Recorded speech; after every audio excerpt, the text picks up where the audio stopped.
أعوذ بالله من الشيطان الرجيم بسم الله الرحمن الرحيم الحمد لله رب العالمين الرحمن الرحيم مالك يوم الدين إياك نعبد وإياك نستعين اهدنا الصراط المستقيم صراط الذين أنعمت عليهم غير المغضوب عليهم ولا الضالين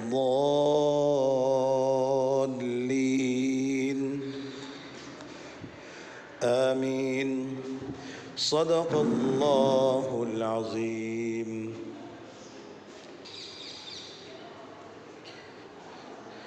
عزیز طلباء و طالبات، السلام علیکم ورحمۃ اللہ وبرکاتہ. میں Anglo Urdu high school Urdu medium سے بورانیہ سہیل احمد آپ کی خدمت میں جماعت 12 مضمون عربی اور مضمون عربی کے اندر آج ہم حل کرنے والے ہیں عربی جملوں کا اردو ترجمہ کیسے کریں. کون سے لفظ کا اردو ترجمہ کیا ہوتا ہے. اس طرح پورے جملے میں پہلے الگ الگ انفرادی طور پر ہر لفظ کا اردو کریں گے، سمجھیں گے. اس کے بعد پورے جملہ اردو میں کس طرح ترتیب دیں گے وہ انشاءاللہ ہم سمجھیں گے. یہ سیکشن وائز ابھی آپ کا سبق چل رہا ہے. جیسے کہ ایگزام کے اندر آپ کا سیکشن اے سے لے کر سیکشن ای تک آپ کا پورا پیپر مشتمل ہوتا ہے. اس کے اندر سیکشن اے میں کتنے سوال ہوتے ہیں اور کس انداز میں اس کا جواب تیار کرنا ہوتا ہے آپ نے، اور سیکشن بی، سی، ڈی اور آخر میں ہوتا ہے ای. تو ہم ای کو حل کر رہے ہیں سب سے پہلے. اس کے بعد ہم آئیں گے اوپر کی طرف، یعنی ہم نیچے سے اوپر کی طرف جا رہے ہیں. اور جو یہ سیکشن ای ہے اس کا جو پہلا سوال ہے، یعنی عربی جملوں کا اردو تیار کرنا، اردو بنانا، ترجمہ کرنا، وہ مکمل ہوگا تو اس کا ایک ٹیسٹ لیا جائے گا. وہ ٹیسٹ آپ کو آن لائن دینا ہوگا. وہ کس انداز میں دینا ہوگا اس کی پوری گائیڈ آپ کو انشاءاللہ سبق پورا ہونے کے بعد بتائی جائے گی. تو آئیے چلتے ہیں ہم ہمارے سبق کی طرف. یہاں پر اسکرین پر موجود ہے تمام کلاس ٹیچر کو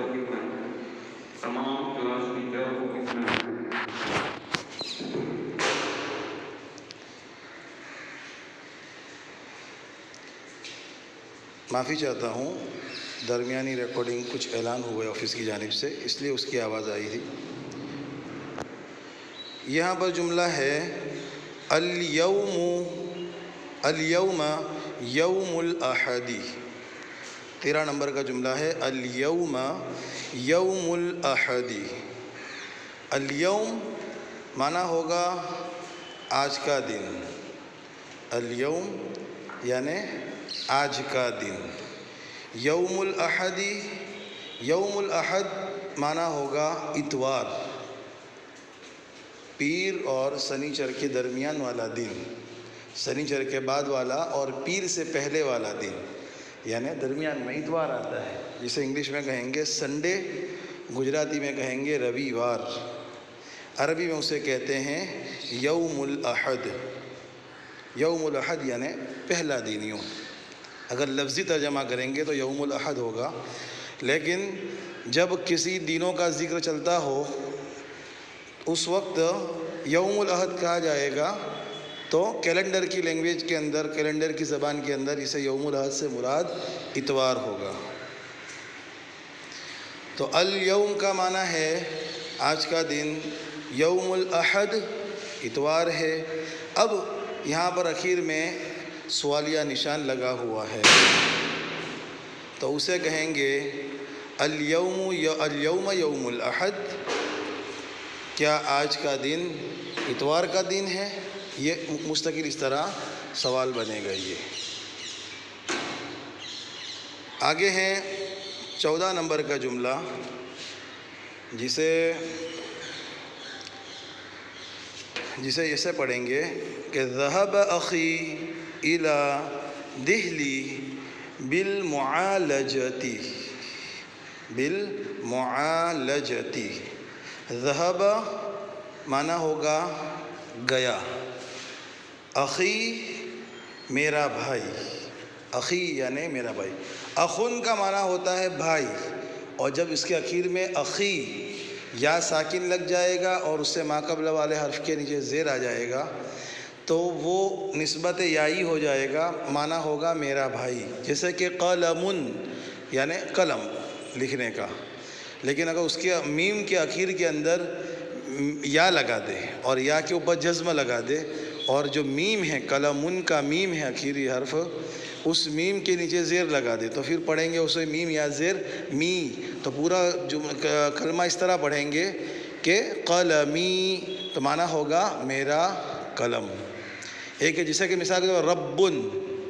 ربن یعنی اللہ کی صفت میں ہے ربن، پالنے والا، اور ہم اس کو پڑھتے ہیں کبھی ربی، تو میرا رب میرا پالنے والا معنی ہوگا. اسی طرح عربی کوئی بھی لفظ ہو جو کسی کا مضاف بن سکتا ہو، کسی کی طرف منسوب ہو سکتا ہو، ایسے لفظ کے اخیر میں یائے نسبتی بولتے ہیں، یعنی یا ساکن لگ جانے سے وہ متکلم کے لیے وہ جملہ خاص ہو جاتا ہے. جیسے یہاں پر ہے اخن بھائی تھا، یعنی کس کا بھائی ہے کوئی پتہ نہیں ہے، لیکن اسے منسوب کر دیا خود کی طرف، اخی، اب معنی ہوگا میرا بھائی. الا طرف، الا کا معنی ہوگا طرف. دہلی شہر کا نام، تو دہلی کی طرف، الا دہلی یعنی دہلی کی طرف.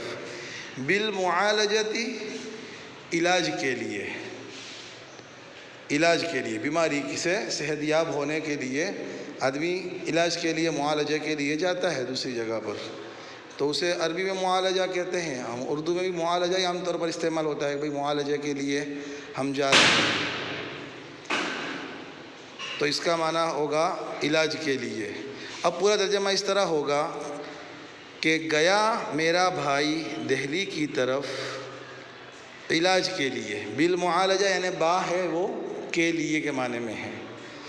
اب اس کا ترجمہ سلیس زبان میں ترتیب سے اس طرح ہوگا کہ میرا بھائی علاج کے لیے دہلی گیا.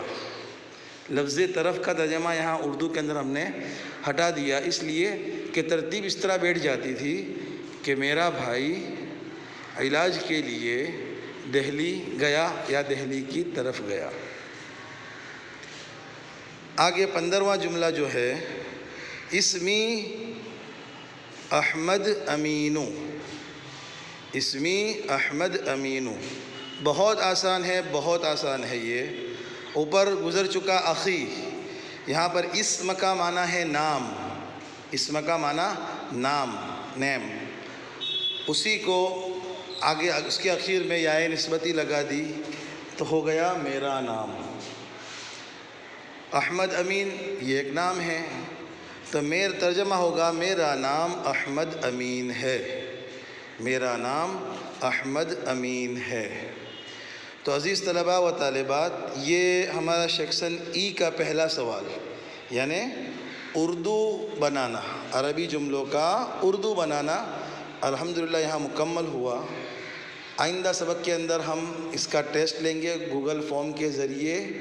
آپ کو ان 15 جملوں میں سے 5 جملے بھیجے جائیں گے. آپ نے ان جملوں کا اردو لکھ کر بھیجنا ہے. ایک صاف ستھرے پیج کے اوپر اردو لکھ لیں، آپ عربی عبارت لکھ لیں، اس کے بعد اس کا ترجمہ کر کے اس پیج کی اچھی صاف ستھری کاپی فوٹو بنا کر میرے واٹس ایپ نمبر پر پرسنل پر بھیجیں. اور پیج کے اوپر اپنا پورا نام، مکمل نام لکھنا ہرگز نہ بھولیں. جماعت لکھیں کہ بھئی فلانی جماعت 12ویں جماعت سے ہیں ہم، اور آپ کا مکمل نام، پورا مکمل نام لکھے، اس کے بعد صاف ستھرا فوٹو پاڑے اور بھیج دیں. السلام علیکم ورحمۃ اللہ وبرکاتہ.